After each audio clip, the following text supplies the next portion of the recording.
Chegamos aqui então à parte 4, que a gente vai criar um gráfico agora de tensão versus deformação. Tá? Como é isso?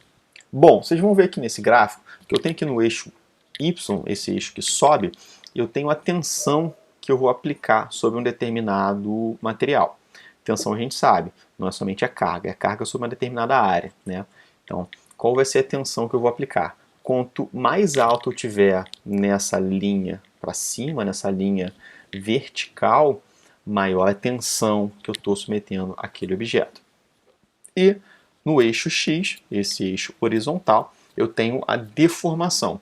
Então, quanto mais para a direita aqui da nossa linha, maior a deformação que eu estou gerando nesse objeto. Tá? Então, quando eu submeto um objeto a essa tensão, esse gráfico, tensão ou deformação, vocês vão ver basicamente esse formato de gráfico.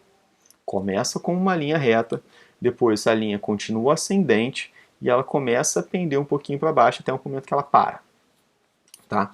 Esse é um gráfico bem clássico de tensão e deformação de qualquer objeto aleatório, né? Não tem um específico objeto, vai estar aí, até porque eu não botei nenhum parâmetro.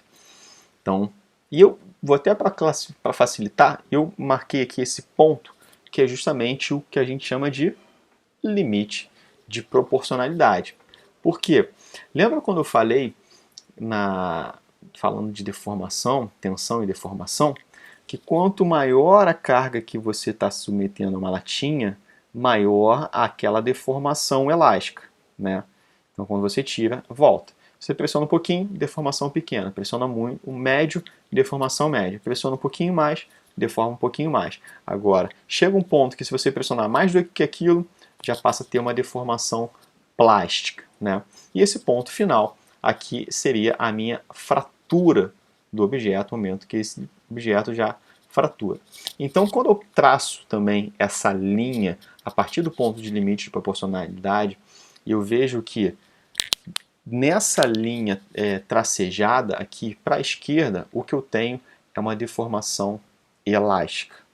Da linha tracejada para a direita, o que eu tenho é uma deformação plástica. Tá? Então, se eu calculo essa área desse triângulo aqui em rosa, a informação que eu vou ter aqui é a minha resiliência. Porque a resiliência é a energia acumulada pelo objeto até o seu limite de proporcionalidade. A energia acumulada que esse material tem quando é submetido a uma deformação elástica. Tá? Agora, se eu calculo a área desse gráfico, incluindo esse triângulo rosa, mais essa parte em azul até o ponto da fratura, para calcular essa energia, eu vou ter o resultado ali, a minha tenacidade à fratura. Tá? Porque a tenacidade à fratura é a energia que o objeto acumula quando ele é submetido até o máximo da sua energia, até a sua deformação elástica, até o máximo da sua deformação plástica. Chega o momento que esse objeto vai fraturar. Perfeito? Então, esses gráficos, essas informações a gente observa aí quando a gente analisa um gráfico de tensão e deformação. Como eu falei, os objetos têm gráficos muito parecidos. Começa com uma linha reta, ascendente, chega a partir de um certo ponto, essa linha muda um pouquinho, passa a ser uma curva ascendente, depois desce um pouquinho e aí chega um ponto que ela para. Tá? E aí, fazer uma comparação, desenho essa mesma linha desse objeto, marquei ali o limite de proporcionalidade e chamei esse ponto, esse objeto, de objeto A. Para comparar, fiz um outro gráfico aqui de um objeto B, que é eu também. Vocês reparam que eles começam com uma linha reta, chega um ponto que essa linha para de ser reta, se torna uma curva e depois acaba, tem a fratura. Então vamos fazer algumas comparações do objeto A com o objeto B. Vamos pensar aqui, caminhando somente no eixo X, aqui somente na horizontal, analisando somente a deformação. Qual objeto deformou mais? O A ou o B? O objeto A, né? Porque o objeto A ele caminhou mais no sentido horizontal. Tá? O objeto B não deformou muito. Agora, para gerar uma determinada, se eu pegasse algum traço aqui, algum ponto do eixo X e tentasse ver, para tirar uma determinada deformação, qual objeto foi necessário submeter a mais tensão? Bom, o objeto B, para ele ter uma pequena deformação, eu tive que gerar uma tensão muito alta. Ou seja, eu tive que gerar muita força nesse objeto, até esse objeto dar uma deformada, até ele deformar um pouco. Então, esse objeto B é um objeto mais rígido, né? Já o objeto A é um objeto mais flexível do que o B. Perfeito?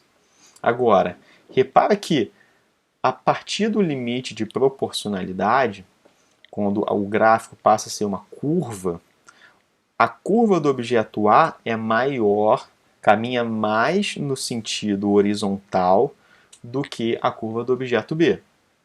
A curva do objeto B no sentido horizontal, no sentido de deformação, é muito pequena. Ou seja, o que a gente está observando aí? Que esse objeto A ele deforma mais plasticamente antes de fraturar. Já o objeto B ele pouco se deforma plasticamente antes de fraturar. Então, vamos fazer a comparação aqui dessas características de rigidez, resiliência e friabilidade. Comparando o objeto A com o objeto B, qual deles é o mais rígido? O A ou o B? Ou seja, vamos fazer de novo essa pergunta. Para qual objeto eu preciso fazer maior carga, gerar uma maior tensão para que ele se deforme? O A ou o B? Então, deu para entender agora que o B ele é mais rígido do que o objeto A. Então, o B é mais rígido que o A. Resiliência. Como é que eu vou analisar a resiliência? Bom, eu vou ter que traçar uma linha vindo do limite de proporcionalidade, daquele pontinho, traçando até o eixo X de deformação. A partir disso, eu vou ter ali três retas, né? A reta do gráfico, essa linha imaginária que eu tracei até a deformação e até o ponto dessa deformação. Criei ali um triângulo. Dá para imaginar ali um triângulo entre o objeto A e o objeto B. O triângulo do objeto A seria muito maior do que o objeto B. Apesar do objeto B ser um triângulo mais alto, porém muito fininho. Então a área desse triângulo B seria muito pequenininha. Já a área do triângulo A é maior. Então o objeto A ele possui uma maior resiliência do que o objeto B. E questão da friabilidade, da fragilidade. O que é friabilidade? É a incapacidade de um objeto de sofrer uma deformação plástica, ou seja, um objeto que não amassa. Qual desses objetos aí que praticamente não amassou, já chegou fraturando logo? Foi o A que teve uma curva mais longa ou foi o B que tem uma curva mais curtinha? Exatamente, o objeto B foi aquele que possui a maior fragilidade, uma maior friabilidade. Então, provavelmente, o objeto B poderia ser um vidro, né? Enquanto o A poderia ser um alumínio, por exemplo. Estou só chutando, tá? Então, a friabilidade do B é maior do que o A, tá? Vamos comparar agora, de novo, no mesmo gráfico, agora o mesmo objeto A. Agora eu vou definir um outro objeto, aqui uma linha azul, vou chamar esse objeto de C. Repara que é uma curva bem diferente do objeto B, né? Bom, vamos observar então como é que tá, como esses objetos estão, os dois objetos estão comportando. Vocês reparam que o objeto C, com pouca tensão inserida sobre o objeto, já deformou bastante. Ele já caminhou muito no sentido horizontal. Ou seja, você não precisa de muita força para gerar uma deformação nele. Então ele é o oposto do que é o objeto B, que é um objeto rígido. Então esse objeto C é um objeto mais flexível, né? Deu para perceber isso. Outra coisa interessante, que a partir do ponto de limite de proporcionalidade do objeto C, onde o gráfico passa a se tornar uma curva, essa curva do objeto C é uma curva longa, ou seja, ele ainda se deforma bastante até fraturar. Então, um objeto que vai se deformar bastante até fraturar, ou seja, que aceita uma grande deformação plástica até fraturar, é um objeto que pode ser dúctil, ou seja, que tenha ductibilidade, ou maleável, ou seja, que tenha maleabilidade. Só que para saber se ele é dúctil ou maleável, esse gráfico ele não consegue me informar, a não ser que eu tenha deixado claro que essa tensão é uma tensão de tração ou é uma tensão de compressão. Se eu definir que é uma tensão de tração, eu sei que esse objeto C é um objeto dúctil. Se eu estou definindo esse gráfico uma tensão de compressão, eu sei que esse objeto C é um objeto maleável. Tá? Então, comparando aqui o objeto A do objeto B, qual que possui uma maior rigidez, o A ou o C? Bom, maior rigidez é aquele que eu vou precisar exercer maior tensão para que gere uma deformação. Qual que tem uma maior, que eu preciso de uma maior tensão para gerar uma deformação, o A ou o C? Exatamente, o objeto A possui maior rigidez. Eu preciso de mais energia, de maior tensão para gerar uma deformação. Qual deles aqui vai possuir a maior resiliência? Ou seja, a área do gráfico ali no triângulo até o limite de proporcionalidade.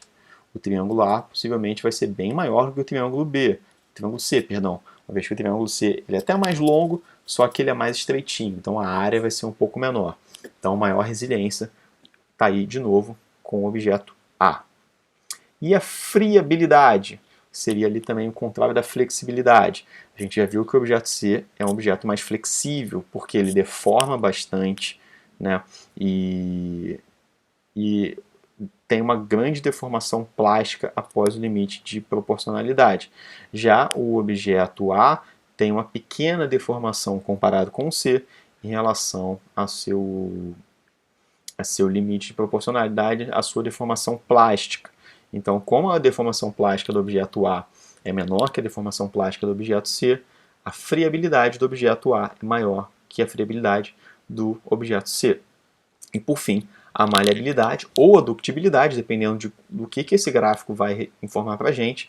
Se é um gráfico de compressão, a maleabilidade do C é maior do que o A. Se for um gráfico de tração, a ductibilidade do C seria maior do que a ductibilidade do A. Perfeito? Deixei depois os pontinhos só para facilitar também. Perfeito? Então assim a gente termina essa parte 4 do gráfico, tá? E a gente vai agora para a parte 5 fazer a revisão dessa aula. Então vamos lá.